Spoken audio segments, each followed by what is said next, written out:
so we can make sure to keep you all informed on everything that we continue to do to work against this and work with new regulatory plans. We will also have different subgroups where we will have different initiatives where I think it's more important for everybody to be a little bit more aware of exactly what's going on before they take a role in any of these initiatives.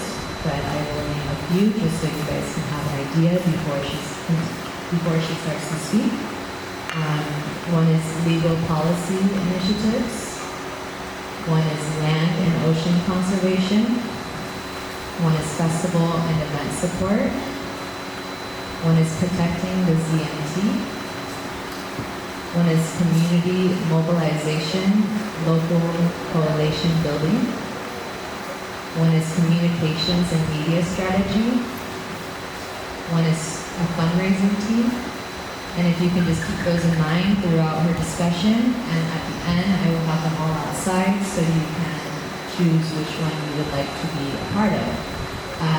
We also do ask to please silence your cell phones and to keep all questions for afterwards because she will probably answer your questions during her presentation. But if you do need a piece of paper or a pen, please let us know now so that way you can write your questions down and we can ask them afterwards so you don't forget. Okay. Like Val said, my name is India Mayorga. I'm a member of this community through heritage, you want to say.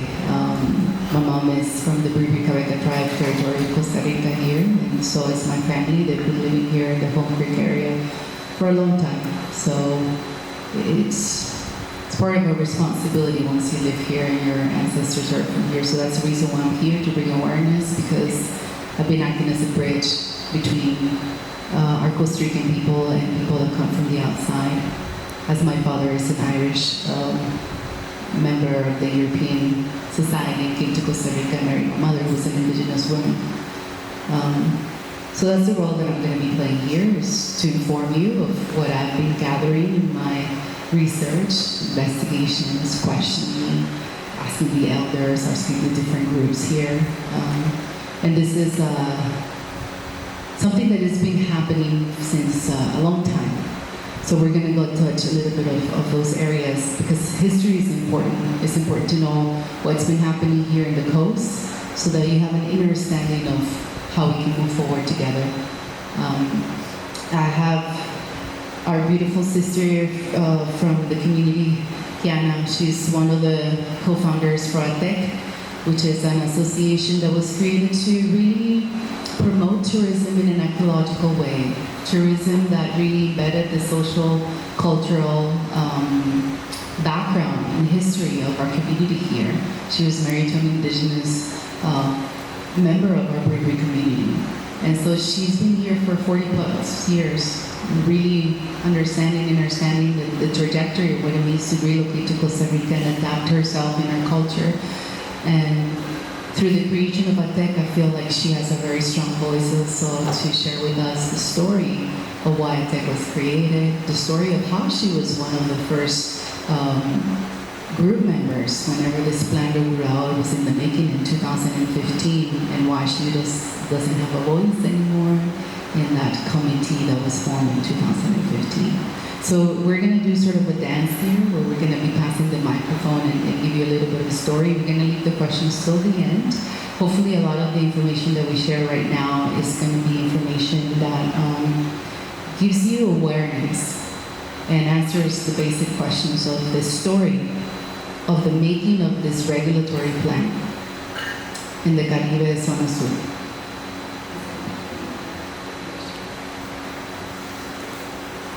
Okay, so like I said before, this planning has started since 2015. This is when actually the people came on board and said, hey, we're going to sit together, we're going to come together because we need to put a plan regulador in place in the coast of Caribe. And that takes into account Cahuita, it takes into account Puerto Viejo, Punta Ua, and Manzanillo. It's 12 kilometers. Okay, we're going to sit down together and we're going to talk about a plan. How do we do this? How do we ensure that we're protecting the community, that we're protecting the environment, that we're protecting the development, because that's what a Plan Regulador does. It creates a strategy for development. And so it is important to know that it wasn't until 1977 that here in Costa Rica, the Zona Marítima Terrestre, the law to create a plan inside the maritime zone was created in 1977. So it's a fairly new law. And what it says is that anybody with land inside the 150 meters of the coast will receive a concession if you put in place a Zona Marítima Terrestre Plan, a ZMT. So we're going to refer through this conversation as a ZMT. Okay, so if US people vote to put a plan of a CMT, what that means is that the properties in that 150 meters will then be under a concession by the state. And there's a whole description that says what happens to those lands that were given to somebody prior to 1977, which is the history here in this coast. You know, indigenous people had land here before 1977. Afro-Caribbean community also has lands here before 1977 that has been passed through generations. So what happens to there? So there's an exception on that area as well for those title owners. And it also says that they have to follow the process. And they have to follow the rules. They're going to have to be paying taxes on those. And then their concession that they receive will be revised every often. And if you don't fulfill the requirements of the concession, they can revoke the concession. So what the municipality is saying right now, as far as this actually helps you, it gives you the right, it gives you the legal right for your ownership, is not true. Because you're subjected to the Plan Regulador changing or asking requirements through the state, and if you don't fulfill those requirements, if you cannot pay your taxes, your canons, then they can legally take it away from you. That's how it works. That's why a plan of Zona Marítima Terrestre, it has its plus and it has its negatives. It's mostly about development, tourism development. So I'm going to just ask you a little bit about what you want to have to say regarding the CMT and your thoughts of it.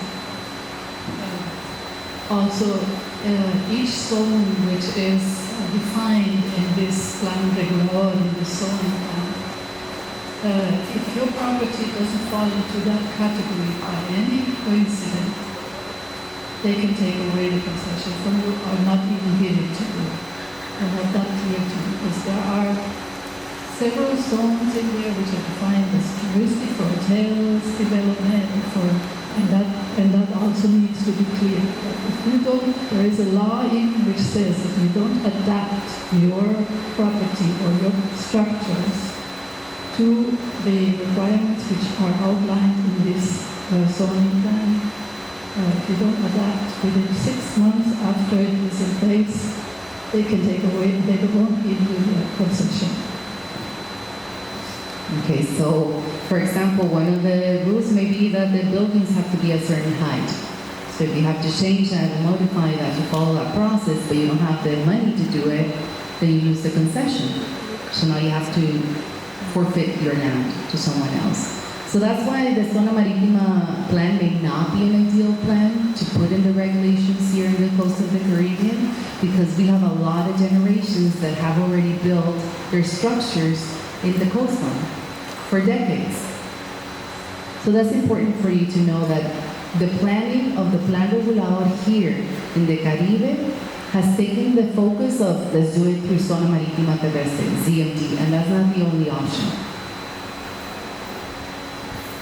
What makes this coast unique? So why are we all raising voice and awareness here?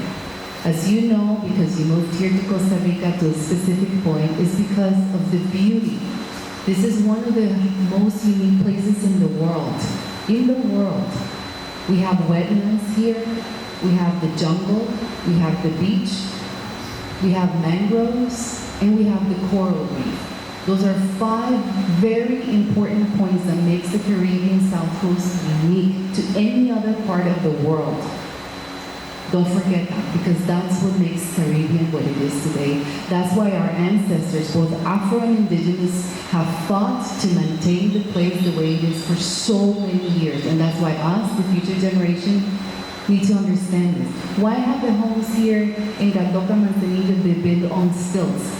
Why are the homes built on stilts? Because the ancestors know that those are wetlands.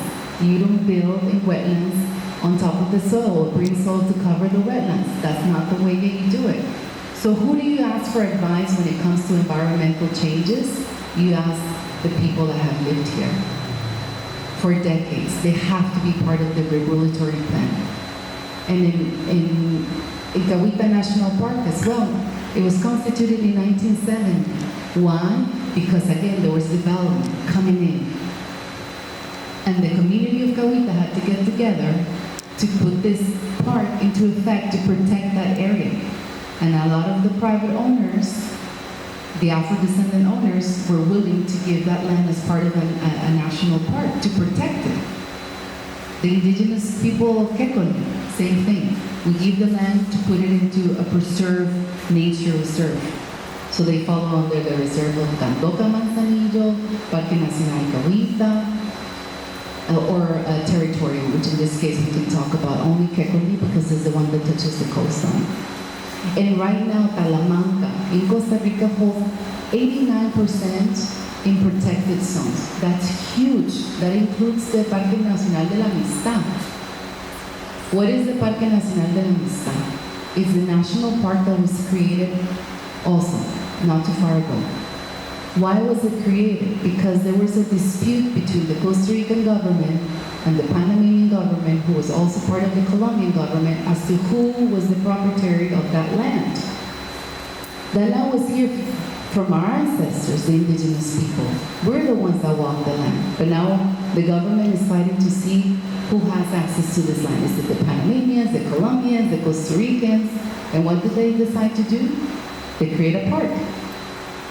It's easier. So now the park is protected. But who manages the park? And what are the interests behind the people managing the park? Are the voices of the indigenous taken into consideration? That's something that we need to ask whenever we come and build Plan Regulador that is going to affect all the communities that have been here since the beginning. So the Bribri-Careca territories are protected under international law in the 169 Act that was developed by the OIT, Organización Internacional de Trabajo. So associations inside our territory of the Bribri-Careca speak up on behalf of the people. Okay, that's how it is right now. Above the associations, you have the Elders Council. Bribri has an Elder Council, Careca has an Elder Council. So those are the maximum authorities that can speak on behalf of the people. And in order for you to speak on behalf of the people, there has to be a meeting where a minimum require of X amount of people have to attend the meetings in order for you to consider the meeting a community meeting that was approved and that the voice of the people were heard. Okay? Through this vote and participation, the Kekoli territory, which is the territory that we're speaking here specifically, has been fighting with the state to return the territory that belongs to the Kekoli territory. Specifically for this Plan Regulador that the municipality is planning to implement, it touches almost 3 kilometers on the coastline, which is situated in Cocles Beach. If you drive to Cocles Beach, you'll see that there's already infrastructure in those lands. Who issued the permits of those lands? Who allowed them to come inside indigenous territory and build on a natural preserve? It's always going to go back to the municipality because they're the ones that have to issue the permits. And a lot of people are now inside the indigenous territory of Kekoli and Cocles with infrastructures, with businesses, that a conversation needs to happen between indigenous people and the private owners of these infrastructures to come into an agreement. Because now we have to come into an agreement. It's not their fault, it's not our fault. The state did this. How do we solve it? That's a conversation that needs to happen. The Afro-Caribbean settlers, they also called upon the tribal law of the Act of 169, and they're also raising their voices, some of them, because there's division, not as is in the indigenous, but in the Afro-Caribbean there's divisions. There's the ones that say, we're pro this plan, let's do it, and there are the ones that are like, no, you didn't consider us. So there's a division now already happening. But the ones that are against this are saying that they're also under the Law Act of 169, developed in 1977 by the OIT. They're saying that they're a tribal people. That means that they've been here, that they have their culture, their tribe is united in a language, which is not English or Spanish, it's Criollo. They have a way of living, they have their own culture, so they're considered tribal. So they fall under this international law. Any international law is above any state law, period. That's important to know. So if there's a group in the Afro-Caribbean people in Cahuita saying, we fall under tribal law, there's a strong voice saying that you didn't consult in the process stated by international law whenever you sat down and planned this Plan Regulador, and it affects the whole community, and we want to be a part of it. That's what's happening right now. 2019, COVID enters the coast of Costa Rica and everywhere around the world. What happened during that time here, the locals? What do we see? We see an influx of people from all over the world finding a better place for them to live. Less restrictions, no masks, they feel safe, they're in nature, so they come and move to Puerto Viejo, to Cahuita. They start buying land. They start working with different inspectors and getting approvals for development. And they're only following the process that the municipality gives them. They have no awareness of what does it mean to build here. They're not asking the questions because they're trusting a system that is broken. Since the beginning it's been broken. That's why our ancestors have been fighting here for hundreds of years to preserve Talamanca. So basically what's happening with all of this development is that they're bypassing the laws and international laws to be able to give permits for all the development that is now causing the drought and the lack of water and the sewage problems that we have here.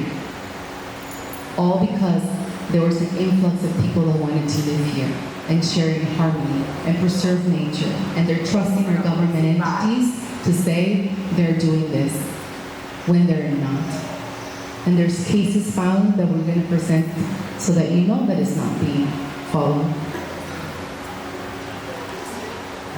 To protect the lands, to the building of the parks, to the building of the Refugio de Candoca, through they saying I'm part of the tribal law, you have to consult me before you do anything here. Indigenous is like I'm part of the indigenous law, you have to consult before you do anything here. And then the new people coming down that they're receiving permits that are illegal, that should be asking questions. So whenever you build a Plan Regulador, anywhere, who are the characters of this play? Who get to participate in this play? Well, you have the state, for one hand, because you're now saying that you're in agreement that you want to create something that will regulate everyone in that area, and the one that can regulate for you as a judge is the state. So to build this, you need the state. And in this process, you need to get the different entities involved. The SINAC, the NINAI, Centena, ACLAC, INGU, ICT. So this is the Board of Tourism, the board that preserves all national parks and protected zones here. Basically, these are the big entities. So the state meaning the president, and then you have all of these entities that regulate all of the protected zones, that develop any tourist strategies, that make any development workshops for the community, INGU, and then you have the municipality at the end that has to sign everything and say, yes, this is, they verified, approved, we went to SINAC, we went to the inspectors, we did that, we did the mapping of the lands, we consulted, we have approval by all of these entities, they approved it, and so now we're giving a license for you to build. Who are the protagonists on the other side that can participate in this development? The people. We, the people, have to participate in this creation. And in the coast, like I said before, the indigenous Quechua people, the Afro-Caribbean people, the mixed people that have been here for past generations, the activists, you may say, that are bringing awareness, and you, the newcomers, the ones that are just landing here and getting yourself afloat to what's the situation here. We all have to participate in creating this Plan Regulador.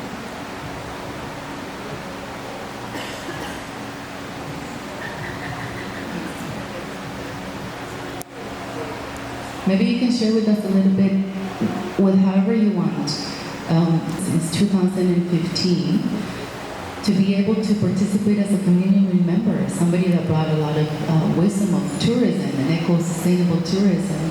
And what happened? How come it didn't work out? How come we're not participating now? What is your input on that? Actually, I would start even before, because historically, in 2004 already, the community built a commission, a working commission, in response to ICT, the Tourism Institute of Costa Rica, which is from the central government. Because before you do a plan regulador, you have to do planificación de uso de tierras de Caribe Sur. That was done in 2003.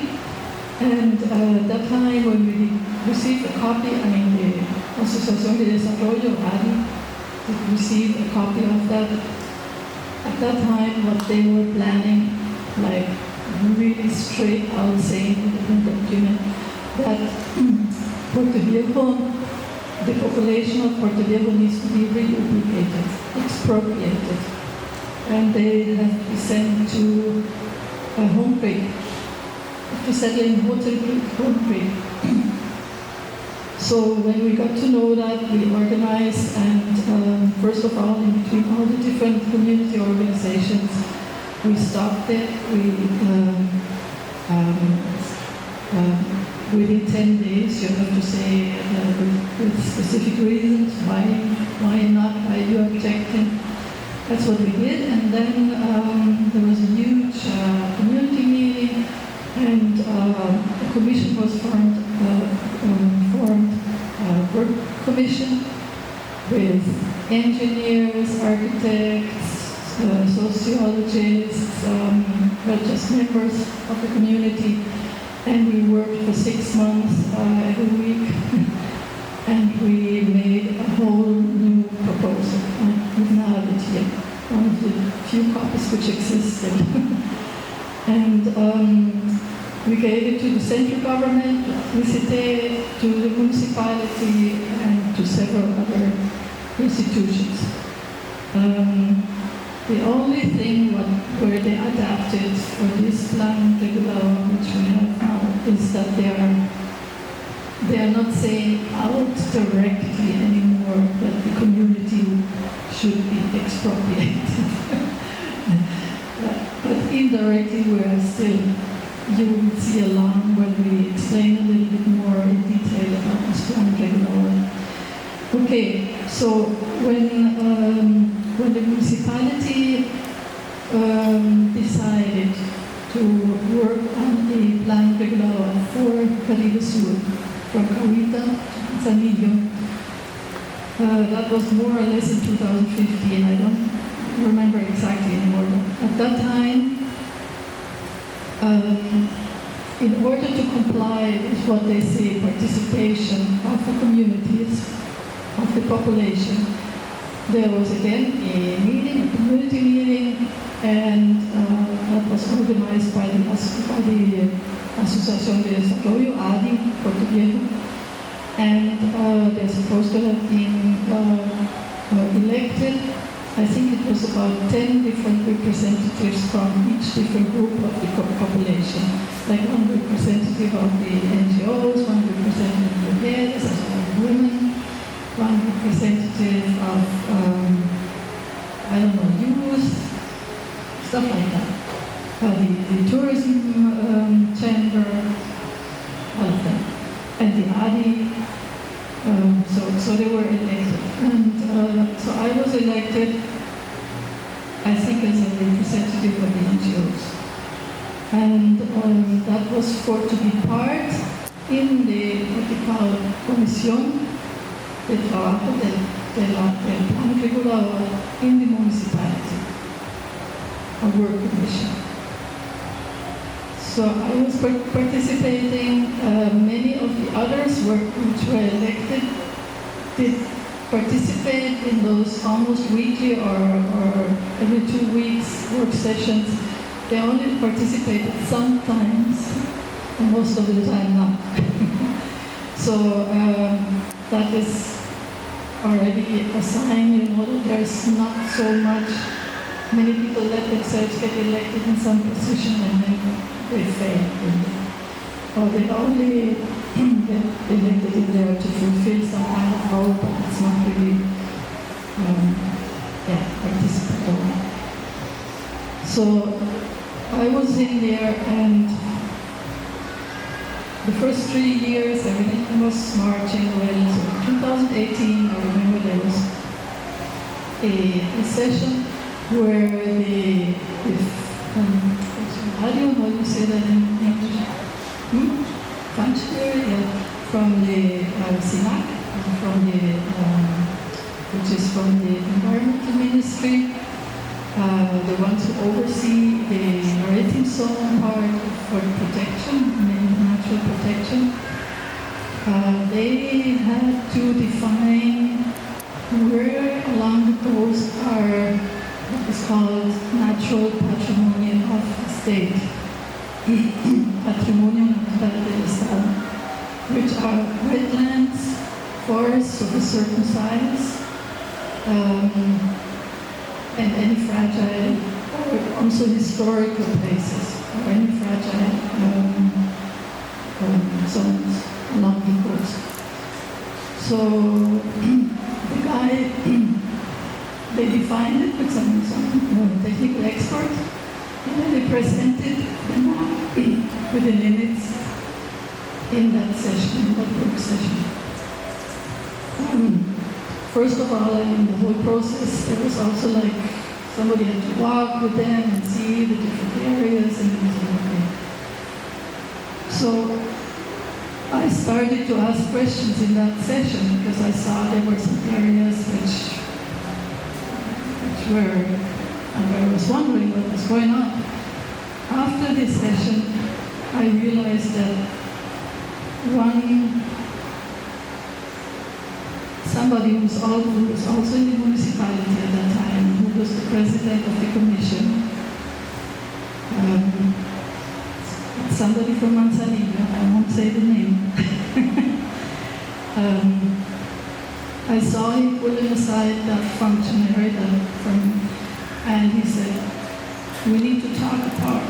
We need to go to the side and we need to talk. So after that session, then suddenly the next time it was like the borders, the limits of the patrimonio natural were changed into Tawa, especially. And I know that that person from Manzanillo has land there. So since I started to question that, and suddenly I was not invited anymore into the commission. So,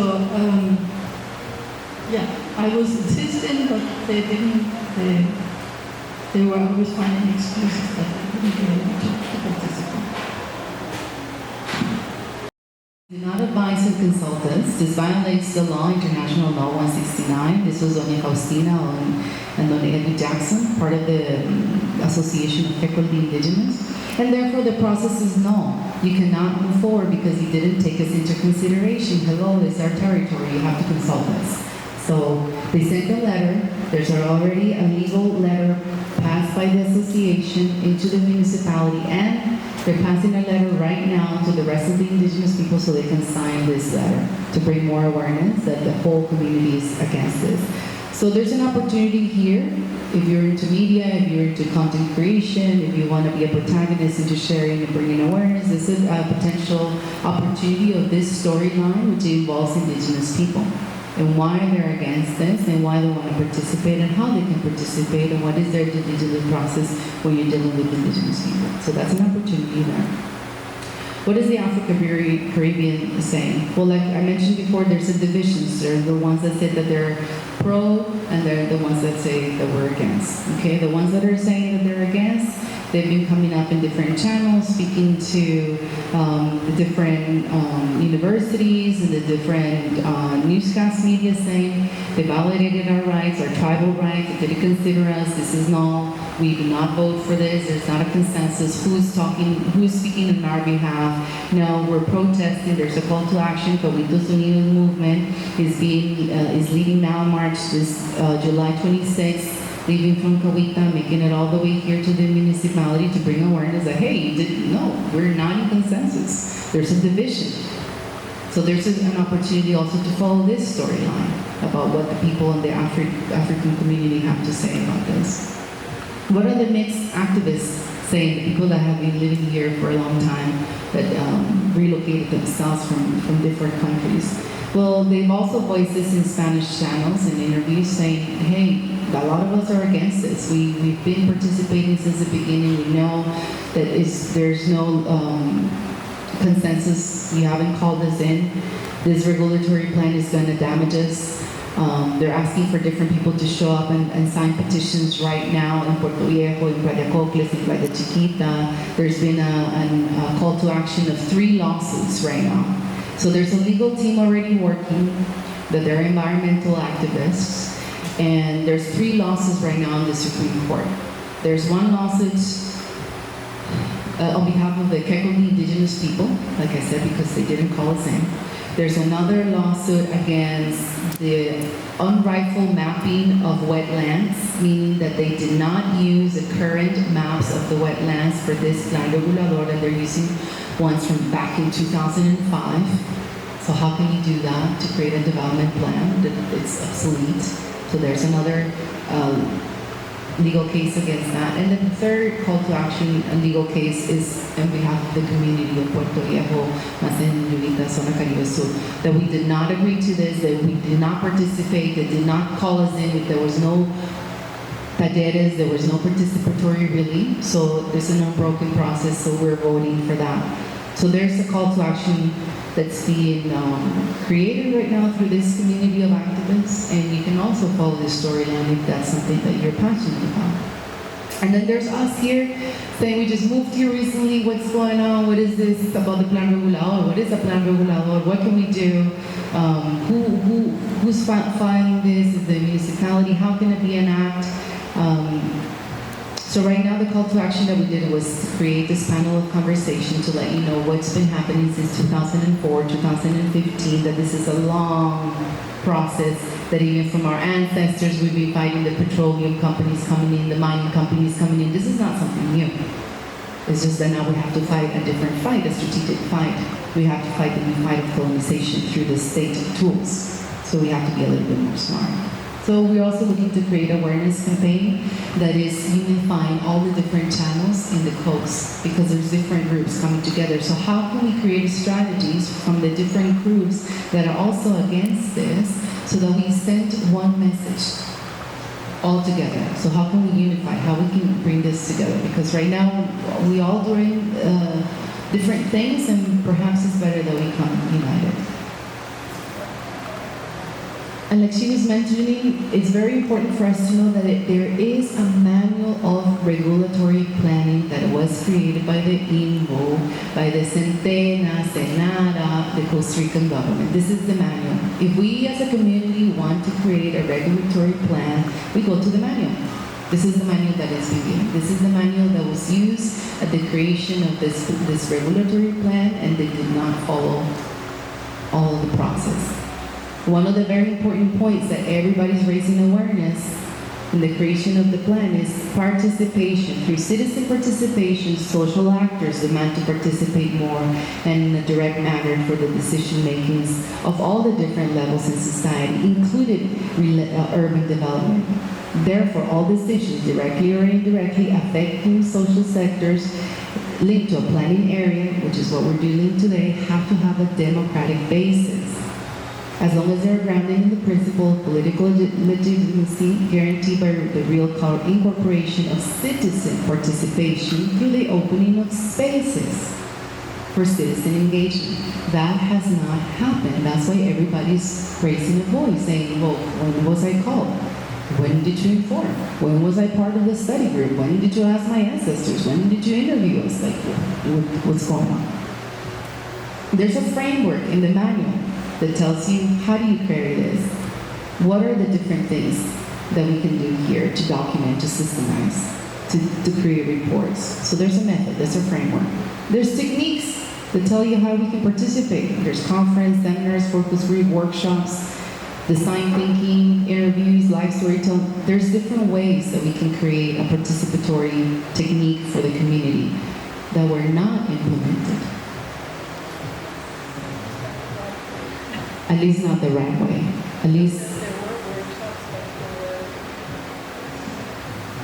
In 2018, there were actually a series of workshops which those who were contracted to make that Plan Regulador, which was INBU, which is, by the way, also one of the institutions that have to approve the Plan Regulador. Anyhow, they did a series of workshops with different representatives of different groups of the communities, in each community. But they were of plain diagnostic character. They were not asking true opinions. We couldn't even ask opinions because the results of the technical studies weren't even in yet. We never were informed at that time of which are the results of the different environmental impact studies or fragility studies. We never were presented with that. And so the people who were participating in those workshops, we didn't have anything to base ourselves on, just on some opinions. So that was not truly a participatory or I wouldn't call it like that, never. Okay. So this is important to know because we know that they attempted to do it, they never really did it, and they're using that to say that we actually participated. And now we know that there's a manual that everybody can download, everybody can read and learn how do we create a Plan Regulador. That's part of the strategy. So whenever you're building a Plan Regulador, we have to look at the 5 lenses of development. You have to consider the cultural aspect, which is very complex in this region. You have to consider the legal political aspect, the economical, social, and environment. So what's going on right now with this supposed plan that they're moving forward? Culturally, the voices are saying, no, you didn't take us into account, so now you're damaging the culture because you're not recognizing us in the beginning and the creation of such plan. And that the plan is very different to the needs currently of the culture. It doesn't meet the needs of the culture, of the Afro, of the indigenous, of the mix, of the newcomers. It doesn't meet them. It's only focusing on the few. There's different zones that are planted in the Plan Regulador that raise questions as to what does the zona turística means and what do you mean 70% of development of that hectare? What happens to the rest? And they're not able to answer those. So it's creating conflicts within the culture. It's creating the legal political conflict that we see because there's now 3 lawsuits in the Sala Constitucional that our legal team had to produce in order to bring awareness that the highest entities, SNAC, el Ministerio, de Talamanca, ACLAC, and all of these entities are issuing illegal permits, ongoing illegal permits, and they're reducing our wetlands. They're literally changing our maps. And they're still an unresolved claim on behalf of the Kekoli indigenous people. So there's only ongoing legal battles. The economical scenario right now is that there's bigger projects coming in, building, damaging the nature environment, that are being granted by a system that's corrupt, that is not doing the due diligence process, therefore is damaging all of our other areas because we cannot afford to live here. We're not able to compete with these big investors coming in, and that they're lobbying people. So there's an economical change that is happening that is affecting the few. In the social, like I said, those rental prices have increased since COVID. There's inflation in real estate, properties are going up. There's no proper sewage planning. There's no water. Right now, there's no water. The head of IEA has said there is no water. We cannot open more pipes, we cannot make more wells, there's just no water. We didn't count for the overdevelopment during COVID, which was supposed to be enough for what was already in place in Manzanillo, and did not consider it. So now we're over capacity. How can we be over capacity in our water system and still promote illegal permits for building and developing? It makes no sense.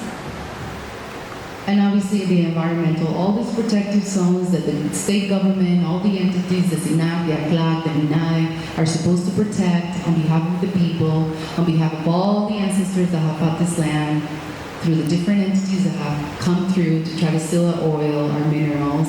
All of these preserves were enforced to be able to protect it. Why are they not protecting it? Why are you benefiting only certain investors with political ties? Why are you doing that? We keep fighting the same fight. That's what I'm saying. This is not new. This is something that's been going here for hundreds of years. Welcome to the Caribe Sur Costa Rica. This is now part of your community. This is a new voice and a new awareness with new tools that we need to fight, and you're here to create that strategy, that voice. If we lose the mangroves, if we lose the wetlands and the forests, we lose the beach, we lose the coral reef. If we lose the coral reef, guess what? We lose the coverage that we have in our coast against hurricanes. So it doesn't matter if you develop your 5-star project, guess what? A hurricane is going to come and it's going to damage not only your project, my family's land, their family's land. I mean, we're creating something that is going to destroy all natural corridors. It's going to affect the entire mountain. That's why I tell my people, you know, it's not only affecting us down here in the coast, it's going to affect us up in the mountain of Talamanca. What are we going to do? So we're bringing awareness to the elders in the mountains so that they can be part of this participatory conversation. It's a politics play, if you didn't know by now. This is all politics, and it's a play that we're playing. Because we're saying we want a regulatory plan, so now we're going to be playing with politics. That's it. And who we're playing against? Well, we're playing with Don Rogelio Morales Rodriguez, which is the current alcalde de la municipalidad, who's been behind this, because if he approves things as an alcalde, if the municipality is getting the approval, who gets to hit? The person that runs the municipalidad. In this case, is Don Rogelio Morales, the one that's approving the permits. In collaboration with the MINAI, SINAC, INGO, CACLAC, because they are the entities that have to ensure that any permit that gets passed on is verified and it does not damage any of the protected zones, and that it's not questionable. And that hasn't happened. That's why we have a water problem, a sewage problem, and all the rest of the problems that we already had a conversation in regards of this. So we must unite. Who is we? Cahuita, Quecolti, Puerto Viejo, Punta Manzanillo. And they've been trying to divide us for a long time. Can we, as humankind of this new generation, come together? Is that possible? Is this something that we're going to, for the first time in history, be able to do here in a coast where ancestors of the Afro and the Indigenous have worked together for hundreds of years now? And there's a new generation coming from all over the world that have lived here, that have procreated here. Can we unite and be part of this plan? There's illegal approach by the states, like I said before. The good news is that there's new elections coming in 2024. I don't know if it's good or bad, but we have to be intelligent about who we bring into the municipality and what are our demands of this new vote that's going to happen in February 2024. Don Rogelio Morales can no longer be the mayor because he's already passed his term. So he's already run for 4. Yeah, he just keeps putting himself in there. So I was like, no more. There's 2024 new elections. That's good. There's illegal files. Sorry, there's lawsuits that have been filed against the municipality. Okay? So you have Sociedad 10-2, se encarga de los alimentos escolares. You have Phuket Project. You have Sociedad 12. You have Punta Uva Bungalows. You have Kekoldi Cocles. You have Jancalina, which everybody knows here that he had a demolished hotel based on the law that passed. I don't know if we're going to go into it, but there are cases right now sitting, waiting to be resolved from the people, from the community, from the legal system saying, hey, this is against the law, what's going on Minay, what's going on Municipalidad, what is going on Aklag, you need to stop this. And they have not stopped it. So there are already legal lawsuits in the court system for each of those. So they just keep passing the ball. So is that what's going to happen now that we're going to re-elect the municipality board members? Are they just going to keep passing the balls of what the others did or didn't do? Because that's apparently what's happening with the Plan Regulador. There's a file here, 23014, you can read it. There's a mapping of the wetlands against the heritage of our people. That's filed and waiting to be responded. There's a file against the ACLAC, the director of the ACLAC, Olga Mendez Valles. This is the file number. It's against this project that is being currently built near Manzanillo, saying, hey, these were wetlands. There are trucks that were moving dirt, soil, and covering the wetlands. This is against the law. How did they get a permit? There's a case waiting, not resolved, and they're still building. It goes into the Supreme Court of building illegal structures, of damaging the environment. So it's just to let you know that there's legal action that has been already pursued, but no one is responding. So that's why perhaps media will be a good strategy, because we need to raise awareness. What's going on? Are you going to answer that foul? Are you going to stop Phuket? Are you going to stop? Are you just going to let it happen? What are we doing here? Are we protecting the ones that cannot speak? I'm speaking about nature. Are we the voices of nature? There's different types of plans, and that's a conversation that no one is having right now. You can opt for a coastal plan, which is the ZNT plan that the municipality is bringing forward, or you can opt for an urban plan. There's different types of plans that we can study as a community and say which one adapts better to the cultural, environment, social, legal, economic landscape that we live here in the Caribe Sur. For example, an urban plan reduces the development impact. So you cannot build low-impact tourist development like the Plan Regulador right now that they have in process wants to do, which is covering 70% of a hectare can be built. If it's urban, it's 40 to 50%, and they don't even tell you in the Plan Regulador what happens to the rest of the 30% that is not being built. It's going to be trees that we're going to save. It's going to be just like a pond. Like, what are you doing with the 30%? So it's not clear. So by asking what type of plans can we play with in this political play, perhaps asking the question of what is an urban plan and can this be a better plan for us? Because it's a plan that takes into account tourism, and maybe you can speak a little bit of this, but not the way that the Zona Marítima Terrestre plan does it, which is in a larger scale with the larger hotels. It's minimal. It's very similar to what the families have created here for generations. The other thing is that there can be plans done on areas which have the touristic declaration or non-touristic declaration. And ICT, the government, they did that supposedly years ago, but without consulting again the communities. Like they did the declaration, this is a touristic area. And I mean, people normally would say, yeah, sure, we're living of tourism. But it's a very dangerous thing to say, actually, because if you only base your economy on pure tourism, you're not thinking about your food supply. I mean, unless you're thinking you buy everything at the supermarket. But the actually providing food which is produced here, taking account also the cocoa farms, the old cocoa farms and everything that we grow there, areas where agriculture can be done, forestry, this all is not taken into account in one plan where it's Declaratoria Turística. So Declaratoria Turística is where then the ICT has to say.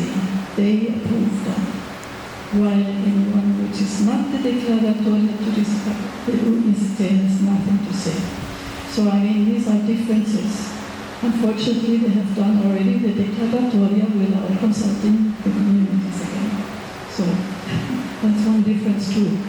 But you can, like the Plan Regulador for costeros, like this one, that has a very strong emphasis on tourism development on bigger scale. I mean, they call it like low density, but it's not really low density, because if you call low density 70% coverage and per hectare 50 hotel rooms in huge tracts of the coast, then I wouldn't call that low impact. So, but for example, in Plan Regulador Urbano, even if it sounds like, oh my gosh, urbano, but it's not really urbano, it just takes into account like the centers of each town, and the rest can be regulated in a way that has very low impact, very small family-run businesses, what we really originally wanted. So this is important for us to know. There's options and plans, and what is the best one that goes along with our culture and our history, and what we want to see here that we're going to give to the future generations. Do we want a Tulum? Do we want a Guanacaste like Santa Teresa like Nosara? Or we don't? And that's part of the story that we're making right now, is having a say on the plans.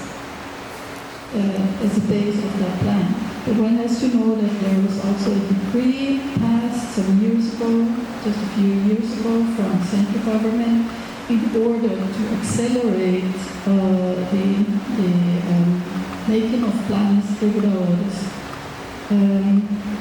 The municipality doesn't need to base it anymore on any environmental fragility studies made new. They can base it on studies which were done years ago. So that's enough to pass, to say, okay, we are complying with that requirement for a Plan Regulador. So that's why I say, these are not up-to-date studies which they are based on. And by the way, they didn't even present us the results of the studies which they are using. They're just not presenting it. So I mean, they want to make this audiencia pública, as a public hearing on the 4th of August, to a population who does not have seen any of those studies. I mean, we have from ATEC, we have asked for them. They send us a link to a huge, not just a document about the Plan Regulador, to the studies, or to the studies which they use. There are huge files, like incredible amount of gigabytes. It took me quite long to download it. My computer was almost exploding. And there are lots of those files which are in a format which is called shape, which I cannot even open. Any normal person cannot open it. And those which you can see doing things or living, my lifestyle. I came here and I fell in love with that country, with that part of the country. I just felt that I have to be here. That's my place. I don't even feel like an expat because my patria is here. That's my conclusion. So I adapted. What I want to say is that many local people feel resentful to the newcomers because they feel that their lifestyles getting imposed on them is changing too much their traditional way of living and their way of thinking, their mentality. So I want to invite everybody here to be really, really careful about how we express ourselves, how we, for example, one point of a local leader is, well, look at all those filibusters, all those people who just want to stop everything and make everything impossible. Those newcomers, they think they are the greatest environmentalists, and then they are all on their e-bikes and e-scooters and polluting the environment with all those batteries. Stuff like that. And we really need to be very careful about those resentful feelings because we don't want to get the community divided because of that. If you want to be part of the community, adapt to the community. Adapt your lifestyle to it. And I see so many activities going on which are very creative and very, it contributes to the colors, of the many colors of expression here in this mixed community. But I want to say that be careful, don't impose.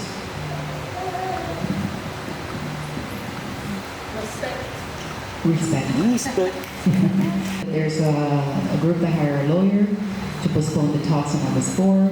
So there is a legal team. There has been a letter submitted to the municipality, to the Supreme Court, saying that we do not agree, nothing was planned, that they didn't participate us. So it's invalid to have a meeting on the 4th. Do we know who's leading the work actually, and the notion of the counter space? Who is behind the survey, for example? So we already explained that the Plan Regulador, the entities behind it are the SINAC, ACLAC, mainly the municipality of Salamanca.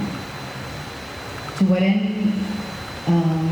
Maybe a local group is better to communicate subgroups. So subgroups need to be created into the strategy for the media and what we want to do, which story do we want to tell. This is the social, cultural, political, environmental. What is it that you want to cover? So there will be subgroups here at the end, and if you feel called already, you can sign up. And this is a self-organized, this is a self-activist movement. So you know what, if you know what it entails participation. Like at the beginning, we were saying that people were not participating in the Plan Regulador from the beginning. So perhaps that's why it failed for us to participate. Do we know which entities are funding this destruction policy behind the scenes? We already said that it comes from the state. All the legal entities around the state are pretty much into the coalition of this bill to be passed. For the direct or indirect investors behind the bill, we show the cases of the different private investors that have right now claims in the legal system. So we already provided that information. Some of them, not all of them, because there's a lot of people involved. So if you want to follow that story, you can go to that rabbit hole.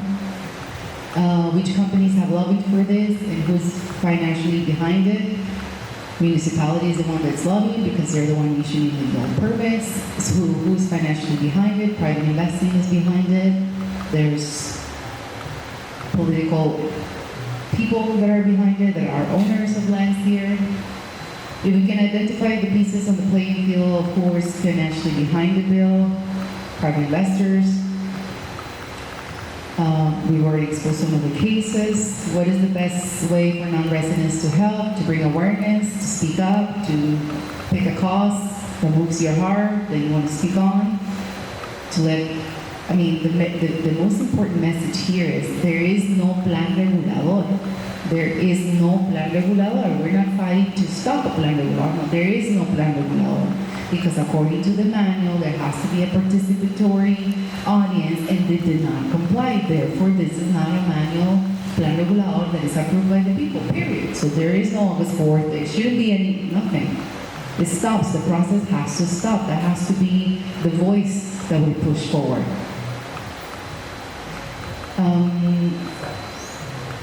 See.